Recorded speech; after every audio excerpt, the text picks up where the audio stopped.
तो चलिए स्टूडेंट्स, आज हम आगे का पढ़ेंगे। पिछले लेक्चर में हमने टॉपिक लेवल समझा था कि टॉपिक लेवल क्या होता है। उम्मीद है आपको टॉपिक लेवल का पता है कि क्या है टॉपिक लेवल। अगर आपको नहीं पता है तो जैसे मैंने कहा है कि अरे मैसेज कर सकते हो तुम मुझे कि मैम ये लाइन समझ नहीं आई। ठीक है, तो चलिए।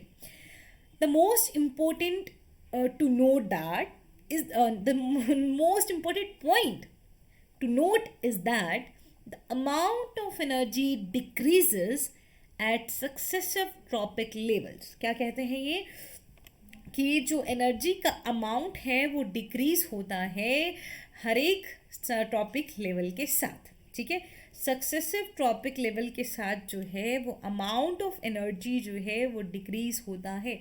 क्या मतलब है इस लाइन का, देखिए ध्यान से देखिए।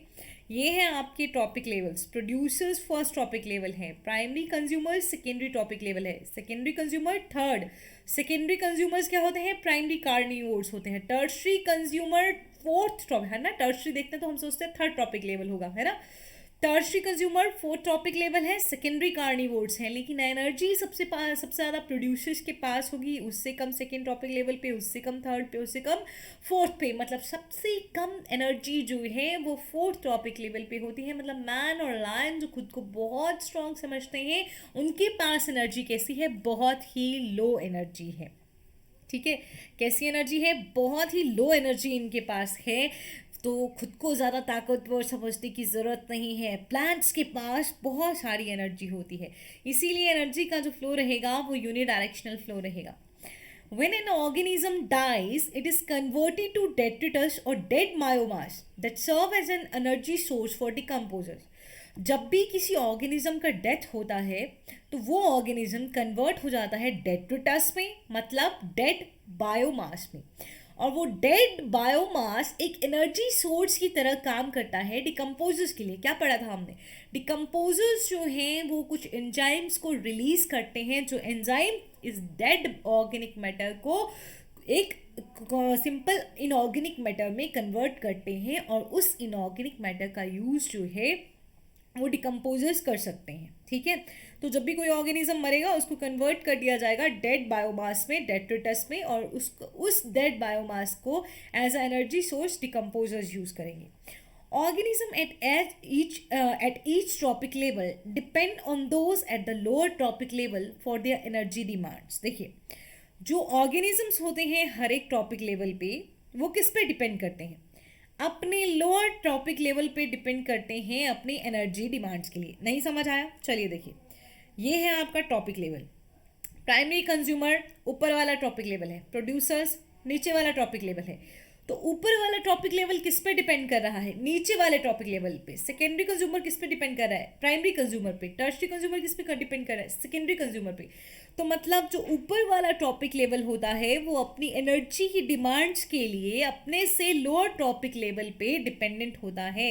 याद रखेंगे कि ऊपर वाला जो है वो नीचे वाले पे डिपेंडेंट है अपनी एनर्जी की डिमांड्स के लिए। So each tropic level has a certain mass of living material at a particular time which is called as standing crop. ठीक है, ध्यान से सुन लीजिए। स्टैंडिंग क्रॉप क्या हुआ, हर एक टॉपिक लेवल पे जितना भी लिविंग बायोमास होता है एक पर्टिकुलर टाइम पे उसको हम कहते हैं स्टैंडिंग क्रॉप। जैसे कि बाहर तुम्हारी घास वास लगी है, वो घास एक टॉपिक लेवल को रिप्रेजेंट करती है। उस पर ग्रास हॉपर घास खाएगा, आपकी गाय घास खाएगी, तो वो क्या है, वो क्या है आपका, वो आपका हर्बीवोर्स हैं, उसको खा रहे हैं। लेकिन प्रोड्यूसर्स जो हैं, प्रोड्यूसर अलग एक टॉपिक लेवल है। तो ध्यान सुनिए, हर एक टॉपिक लेवल पे कुछ लिविंग मटेरियल का एक मास होगा। ठीक है, मास ऑफ लिविंग मटेरियल एक टॉपिक लेवल पे किसी पर्टिकुलर टाइम पे उसको हम स्टैंडिंग क्रॉप बोल देते हैं। स्टैंडिंग क्रॉप को कैसे मेजर किया जाता है, the standing crop is measured as the mass of living organism or the number in a unit area. तो स्टैंडिंग क्रॉप को मास के हिसाब से भी कि लिविंग ऑर्गेनिज्म का बायोमास कितना है उस हिसाब से भी हम चेक कर सकते हैं, या फिर एक यूनिट एरिया में किसी का नंबर कितना है वो भी हम चेक कर सकते हैं। अब आपके सामने 5 ही पेड़ लगे हैं तो 5 पेड़ को तो आप काउंट करके बोल सकते हैं ना कि स्टैंडिंग क्रॉप कितना है, 5 है। इस यूनिट एरिया में 5 पेड़ है, स्टैंडिंग क्रॉप है। जब आप किसी नंबर को किससे नहीं देख सकते हो, किसी लिविंग बायोमास लिविंग्स को नंबर से नहीं काउंट कर सकते हो, तब आप क्या चेक करोगे, उनका बायोमास।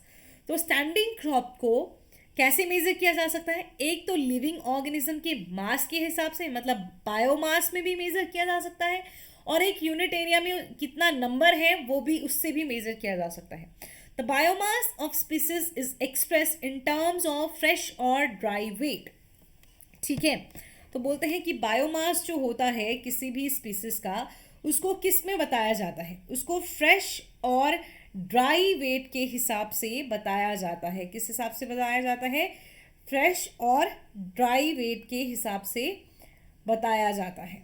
ठीक है, अब बोल रहे हैं कि आगे सुनिए, बोलते हैं measurement of biomass in terms of dry weight is more accurate. ठीक है, जो ड्राई वेट में होता है मेजरमेंट वो ज़्यादा एक्यूरेट होता है। अब ऐसा क्यों होता है, ऐसा क्यों होता है, क्योंकि फ्रेश वेट में मॉइस्चर का कंटेंट जो है वो वेरी कर सकता है, समझ रहे हो। तो मतलब बायोमास अगर हम फ्रेश वेट के हिसाब से लेंगे, एक लीव है सेम पेड़ की, देखिए सेम स्पीसीज है, सेम स्पीसीज है, ठीक, उनका फ्रेश लीव्स ली हमने, अलग अलग जगह से ली, तो हो सकता है एक में मॉइस्चर कंटेंट ज़्यादा हो, एक में कम हो, तो एक का बायोमास ज़्यादा है, एक का कम आए। ठीक है, तो मॉइस्चर कंटेंट जो है वो वेरी करता है डिफरेंट डिफरेंट में ऑर्गेनिजम्स में, जैसे आपकी लीव्स हो गई उनमें वेरी कर गया, तो फ्रेश वेट हमको एग्जैक्ट बायोमास नहीं बताता। ड्राई वेट में कोई मॉइस्चर नहीं होगा दोनों में ही, तो हमें एग्जैक्ट वेट मिलेगा। समझ आ गया, measurement of biomass in terms of dry weight is more accurate, and why is it more accurate? I hope you understand it now. देखिए, number of trophic level in the grazing food chain is restricted as the transfer of energy follows 10% law. Only 10% of the energy is transferred to each trophic level from the lower trophic level. देखिए, जो बोलते हैं कि जो trophic level का number है, आपको कोई 50-60 ट्रॉपिक लेवल्स नहीं देखने को मिलते हैं। 10% लॉ के अकॉर्डिंग 10% लॉ जो है वो ट्रॉपिक लेवल का नंबर रिस्ट्रिक्ट कर देता है। इसका मतलब क्या है कि देखिए, 10% लॉ कहता है कि ओनली 10% एनर्जी ही एक टॉपिक लेवल से दूसरे टॉपिक लेवल में जाती है। किसी के पास 100% एनर्जी है तो 100% का सिर्फ 10% आप लेंगे, तो उतना ही जो है अगले टॉपिक लेवल में जाएगा। ठीक है, तो समझ गए, 10% लॉ कहता है कि एक टॉपिक लेवल पे जितनी भी एनर्जी होगी उसका मात्र 10% जो है वो नेक्स्ट टॉपिक लेवल में जाएगा, उससे ज़्यादा नहीं जाएगा। In nature it is possible to have so many levels, producers, herbivores, primary carnivores, secondary carnivore in the grazing food chain. Do you think there is any such limitation in a detritus food chain?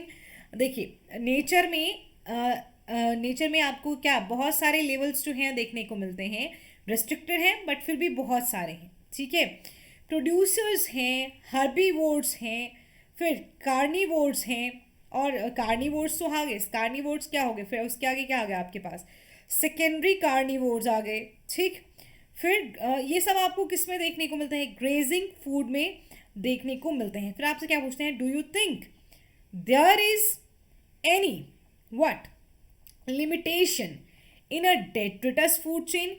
Okay, in any kind of food chain, detritus or grazing, number of trophic level जो हैं वो 4 से 5 ही रहेंगे। 10% law of energy को वो बताएंगे।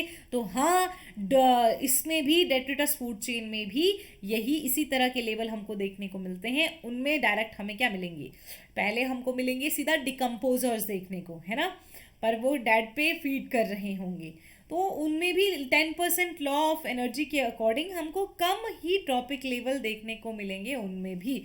तो ये लिमिटेशन चाहे ग्रेजिंग फूड चेन में है चाहे डेट्रिटस फूड चेन में है, दोनों में ही हमको ये लिमिटेशन देखने को मिलती है। ठीक है, क्लियर है। देखिए, आपके एनसीईआरटी के क्वेश्चंस भी अच्छे से कवर हो रहे हैं। देखिए, ये है फर्स्ट ट्रॉपिक लेवल जिसमें है प्रोड्यूसर्स, ठीक है। फर्स्ट ट्रॉपिक लेवल आ गया हमारा प्रोड्यूसर्स का, जहाँ पे प्लांट्स हैं। फिर प्लांट से ने एनर्जी ली, कुछ एनर्जी हीट की फॉर्म में चली गई, रेस्पिरेशन की फॉर्म में चली गई, ठीक। फिर आया आपका सेकेंडरी ट्रॉपिक लेवल हर्बीवोर की फॉर्म में। अब हर्बीवोर भी है जो है वो कुछ अपनी कामों में एनर्जी लगा लेगा, सिर्फ 10% आगे जाएगी। थर्ड ट्रॉपिक लेवल देखिए, ये आ गए आपके कंज्यूमर्स, कार्निवोर आ गया, इसको खाएगा, फ्लैश खाएगा, ठीक है, कार्निवोर है। ये भी कुछ एनर्जी लेगा, कुछ यूज कर लेगा, आगे कम जाएगी। अब देखिए ये है टॉप कार्निवोर आपका, यहाँ पे फोर्थ ट्रॉपिक लेवल पे ये टॉप कार्निवोर है जो इसको खाएगा, ठीक है। अब इसकी भी जो एनर्जी है वो क्या हो जाती है, ये कुछ खुद लूज कर लेगा और कुछ खुद मर जाएगा, मरने के बाद ये डिकम्पोजर्स जो हैं इसको खा लेंगे, ठीक है। समझ गए कि नहीं, डिकम्पोजर्स इसको ख़त्म कर देंगे। तो उसी तरह से देखिए डिकम्पोजर्स यहाँ इसको भी फीड कर सकते हैं, इसको भी फीड कर सकते हैं, और डिकम्पोजर्स यहाँ भी फीड कर सकते हैं। तो ये एक फूड वेब की तरह बना हुआ है, ठीक है। तो इसको याद रखेंगे आप, यहाँ पे प्रोड्यूसर्स हैं और हीट की फॉर्म में एनर्जी हर टॉपिक लेवल से रिलीज होती रहेगी।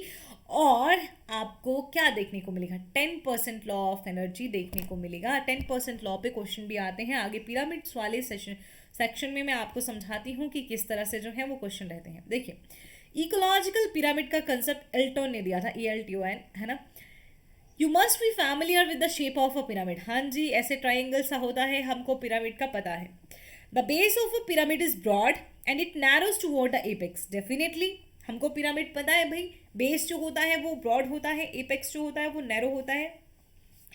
One gets a similar shape whether you express the food or energy relationship between organisms at different tropic levels। देखिए बोल रहे हैं कि ये जो पिरामिड आपको पता है कि कुछ ट्राइंगल जैसा बनता है, कुछ फ्लैट जैसा होता है, ठीक है।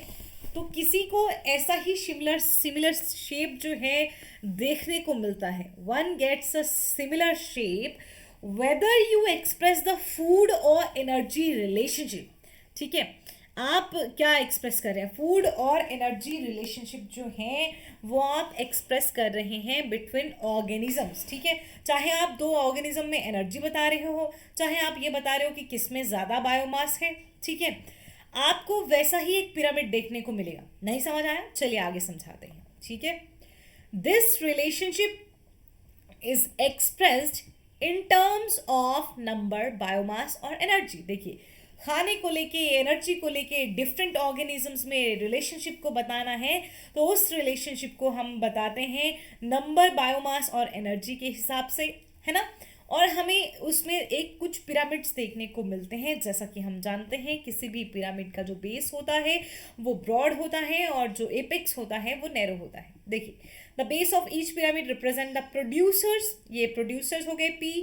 फिर उसके बाद क्या आएंगे, फर्स्ट टॉपिक लेवल होता है प्रोड्यूसर्स का, while the apex represent the tertiary और टॉप लेवल कंज्यूमर्स। ये आ गए आपके टर्शरी और टॉप लेवल कंज्यूमर्स, ठीक है।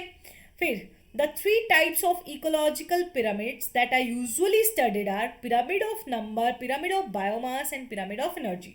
तो सबसे ज़्यादा जो हम देखते हैं वो पिरामिड ऑफ नंबर, बायोमास और एनर्जी देखेंगे, और इन पिरामिड्स के थ्रू हम जानने की कोशिश करेंगे कि डिफरेंट ट्रॉपिक लेवल्स में क्या आपको किस तरह का आपको पिरामिड देखने को मिलता है। चलिए सबसे पहले बात करते हैं पिरामिड ऑफ नंबर की। तो प्रोड्यूसर्स का नंबर सबसे ज़्यादा होता है, प्राइमरी कंज्यूमर उससे कम होते हैं।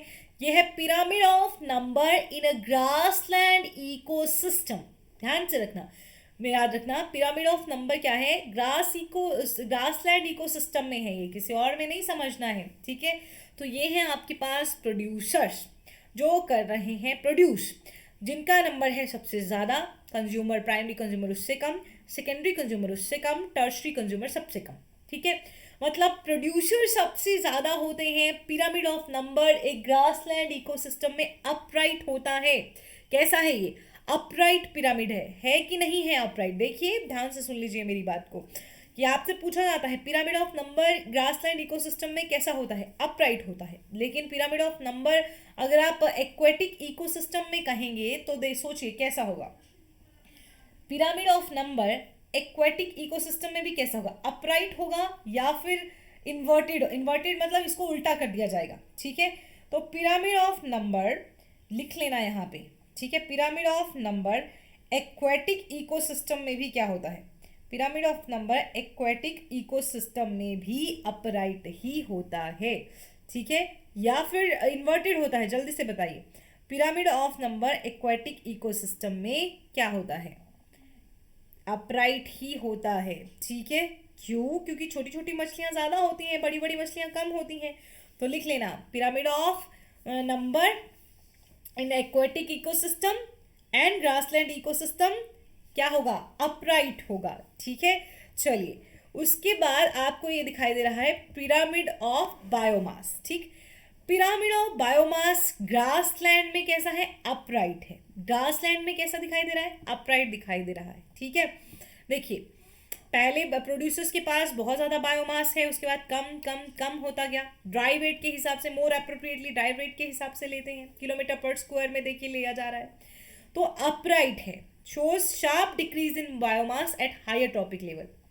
लेकिन पिरामिड ऑफ बायोमास आपको एक्वेटिक इकोसिस्टम में इन्वर्टेड देखने को मिलता है, उल्टा होगा, क्योंकि सबसे ज़्यादा बायोमास जो है वो हाईएस्ट ट्रॉपिक लेवल पे पाया जाएगा। देखिए, in inverted pyramid of biomass, देखिए क्या लिखा है, inverted pyramid of biomass small standing crop of phytoplankton support large standing crop of जू प्लैंक्टन्स। देखिए, ये आपका एक्वेटिक का है। फाइटोप्लैंक्टन, जू प्लैंक्टन्स कहाँ होते हैं आपके पास? पानी में होते हैं। तो पिरामिड ऑफ बायोमास जो पानी में होता है वो इन्वर्टेड होता है, और पिरामिड ऑफ बायोमास जो ग्रासलैंड पे होगा वो कैसा होगा? जल्दी से बताइए। पिरामिड ऑफ ग्रासलैंड जो है वो आपके पास अपराइट होगा। क्या पिरामिड ऑफ नंबर कभी इन्वर्टेड होता है? ठीक है, पिरामिड ऑफ नंबर बहुत कम आपको इन्वर्टेड देखने को मिलता है, ठीक। एक ट्री इकोसिस्टम का पिरामिड जो है वो कैसा होता है, ठीक। पैरासिटिक पैरासिटिक ट्री इकोसिस्टम ले लेंगे, अब आगे समझाऊंगी मैं। पैरासिटिक ट्री इकोसिस्टम का जो पिरामिड होगा, पिरामिड ऑफ नंबर होगा, पैरासिटिक लिख लेना, पैरासिटिक ट्री इकोसिस्टम का जो पिरामिड ऑफ नंबर होगा वो इन्वर्टेड हो सकता है।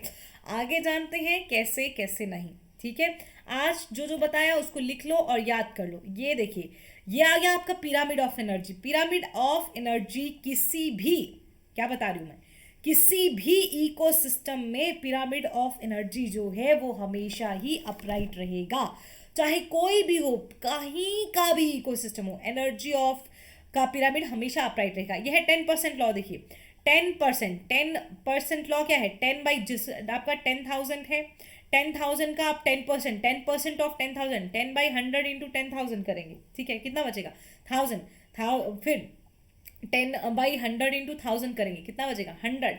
फिर 100 का कितना बचा? 10 जूल बचा। तो हर बार आप 10%, हर एक, कई बार आपसे पूछा जाता है प्राइमरी लेवल पे इतना जो जूल जो है वो एनर्जी है, तो बताइए टर्शरी लेवल पे कितना है। तो आपको इसी तरह से स्टेप बाय स्टेप चल के टर्शरी लेवल तक का एनर्जी निकालना होता है। आपको पता है कि पहले प्राइमरी से 10% ऑफ करोगे आप प्राइमरी कंज्यूमर्स का, फिर आप करोगे सेकेंडरी कंज्यूमर्स का, थर्ड ट्रॉपिक लेवल का, फिर जाओगे आप फोर्थ ट्रॉपिक लेवल पे।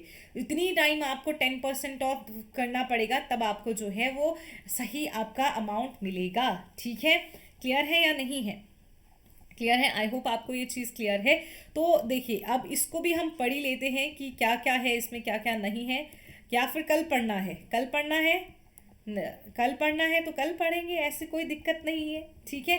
पहले इनको समझ लीजिए आप सारा का सारा, और एक बार मैं पढ़ाऊंगी इसको, मैं थोड़ा जल्दी में पढ़ाऊंगी। जो मैंने समझाया ना वही चीज़ें आपको यहाँ इसमें पढ़ने को मिलेंगी। एक बार आप खुद से रीड करेंगे, मैं आपको ज़रूर पूछूंगी कि आपने रीड किया है या नहीं, ठीक है। तो फिर मुझे ज़रूर बताइएगा अगर आपने ये पैराग्राफ आपको रीड करना है, फिर मैं आपको ये अगले दिन ज़रूर समझाऊंगी। तो आज के लिए चलिए यहीं पे अपना लेक्चर ख़त्म करते हैं। पिरामिड ऑफ एनर्जी वगैरह बना लीजिएगा, जो मैंने जहाँ लिखने को बोला वो लिख लीजिएगा, ताकि आपको जो है कोई कन्फ्यूज़न ना हो। कई बार कहीं का भी पिरामिड पूछा जा सकता है।